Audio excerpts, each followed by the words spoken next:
bagaimana kalian menanggapi sesuatu hal yang udah jelas-jelas merugikan orang lain, merusak rumah warga, sampai merusak fasilitas umum untuk sesuatu hal yang sebenarnya tidak bisa kita anggap sebuah tradisi.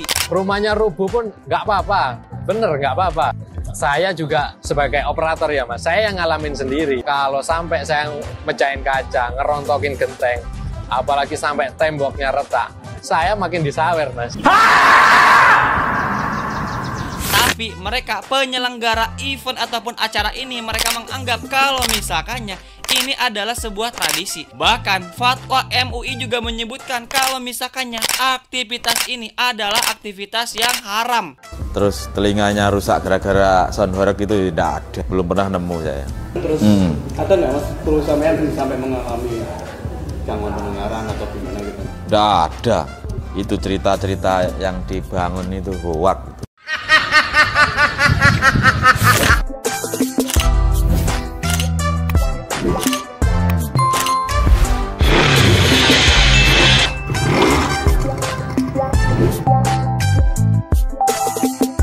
Dan yes, kali ini Ripan bakal membahas sebuah tradisi yang mereka anggap ini adalah sebuah tradisi dari Pulau Jawa sana.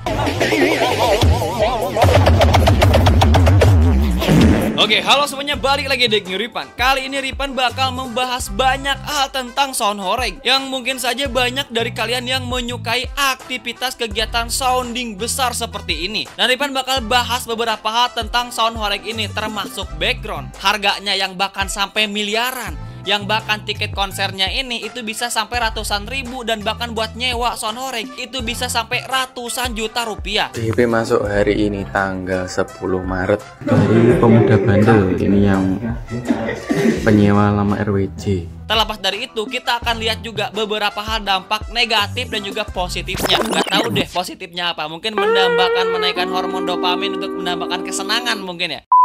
Nah, yang pertama, apa itu sound horeg? Nah, jadi sound horeg ini itu adalah sebuah aktivitas sounding yang emang lagi viral banget belakangan di sosial media. Dan emang konon katanya kalau misalkannya sound horeg ini itu rame di daerah Pulau Jawa Timur sana. Dan mengapa dikasih nama sound horeg, yang dimana horeg yang artinya sesuatu hal yang ngebas, yang besar, atau bisa dibilang sesuatu hal yang bergema. Jadi kalau misalkannya kita artikan, sound horeg adalah suara yang bergema ataupun suara yang begitu besar, yang mewah pokoknya.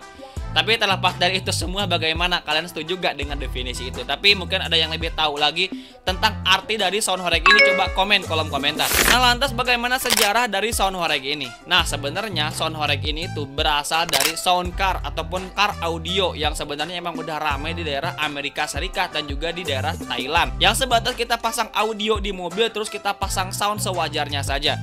Dan sebenarnya istilah ekspansi sound di sebuah kendaraan itu bukan hanya di Indonesia saja atau biasa kita sebut dengan sound horeg, tapi juga ramai di India dan juga di Thailand. Tapi kalau misalkannya banyak orang bilang sound horeg di Indonesia dengan sound system yang ada di negara yang biasa kita sebut peranda, itu katanya 11-12. Tapi itu tergantung dari bagaimana penilaian dari kalian semua. Tapi kalau misalkannya kita lihat arti dan juga definisi, kurang lebih seperti itu. Dan aktivitas sound horeg ini biasanya berada di suatu tempat ataupun di satu lapang, atau bahkan biasanya mereka mengelilingi ataupun menelusuri perkampungan yang ada di daerah Jawa Timur sana.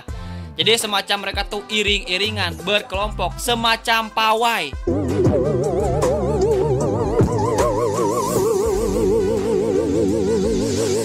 Tapi emang yang Ripan sayangkan di sini dengan bagaimana mereka melakukan aktivitas ini, banyak fasilitas umum yang mereka rusak seperti jembatan, bahkan genteng rumah warga. Dan bahkan kalau misalkannya kalian lihat, banyak rumah warga yang dirugikan karena ada yang kacanya pecah, barang jualannya berjatuhan. Bahkan yang kita sayangkan kalau misalkannya ada anak kecil mungkin yang belum siap mendengar suara yang begitu kencang sampai 120 desibel. Hal tersebut pastinya patut disayangkan karena aktivitas sound horeg ini bisa dibilang sangat lama. Dan yang harus kalian tahu, kalau misalkannya sound horeg ini juga ada eventnya, ada lombanya. Jadi semacam di satu lapangan itu truk dengan sound yang sangat besar, mereka berkumpul di satu tempat. Bayangin kalau misalkannya kita lihat event RX King, mereka geber-geberan dengan suaranya yang sangat keras tiap individu satu motor misalnya. Tapi kalau misalkannya sound horeg satu saja udah kencang, bagaimana kalau misalkannya 10 peserta sound horeg nongol di sana lalu ngeplay suara yang begitu ngebas dan berbeda? Bagaimana cara kita bisa membedakan suara yang begitu keras?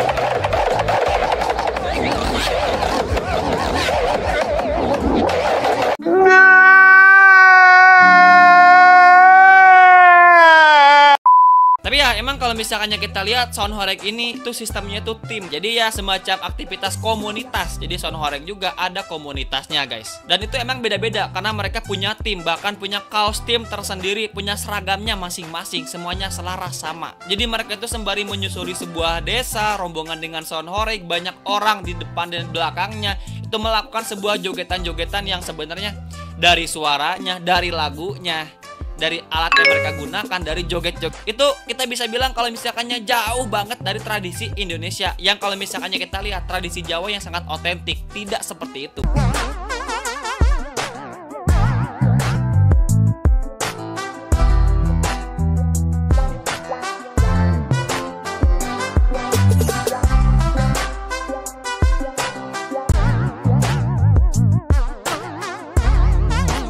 Jadi apakah lantas bisa kita sebut ini adalah sebuah tradisi?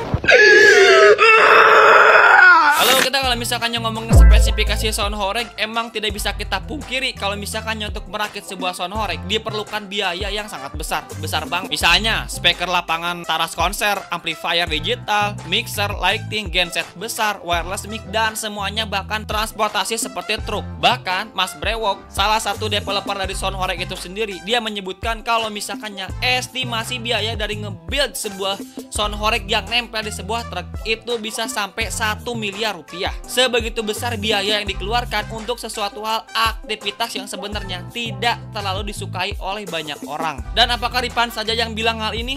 Tidak, karena Ripan merekap bagaimana respon dari netizen yang dilihat di komentar-komentar. Kebanyakan dari mereka semua tidak menyukai aktivitas seperti ini.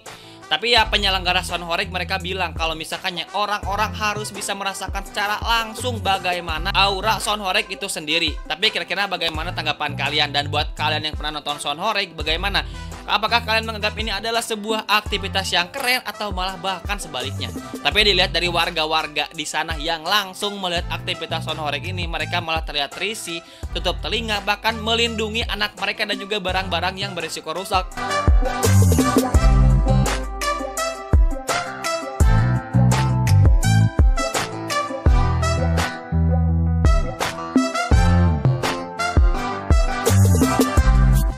Sound system silakan sound horeg Kabupaten Pati berubah nama menjadi sound karnaval.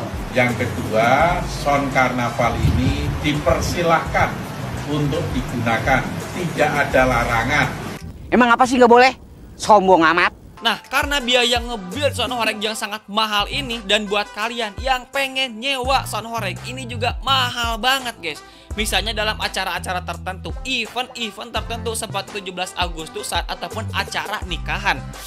Jadi kalau misalkannya kalian punya pasangan orang Jawa sana, tanya dulu, siapa tahu diminta mahar 50 juta untuk sound horeg. Karena emang semahal itu estimasi biaya untuk nyewa sound horeg ini guys. Nah, bahkan ada beberapa event yang menyebutkan kalau misalkannya biaya sewa dari sound horeg ini estimasi harganya 30 bahkan sampai 60 juta untuk satu kali konser ini sound horeg. Apalagi sampai temboknya retak. Saya makin disawer mas. Beneran. Nggak main-main mereka sawer.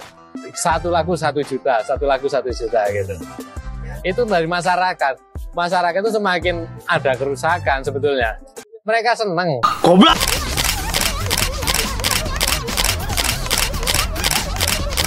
Jadi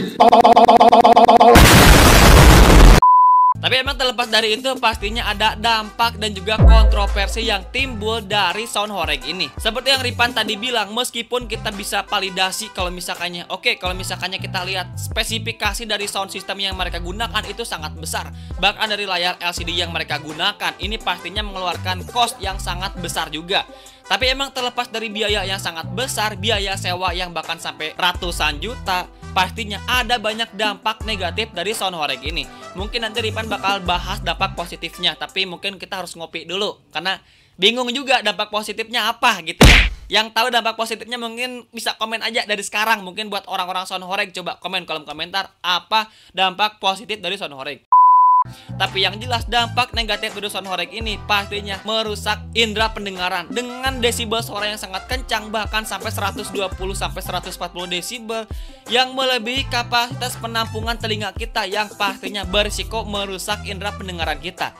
Selain itu pastinya merusak fasilitas warga, merusak fasilitas umum, merusak rumah warga, karena seperti yang kita tahu suara dengan bass yang besar bakal merusak tembok, merusak genteng, bahkan pastinya merusak kaca. Sound horeg lewat dengan suara yang sangat kencang. Bayangin kalau misalkannya bayi kalian yang masih sangat kecil harus menampung suara yang sangat besar seperti sound horeg.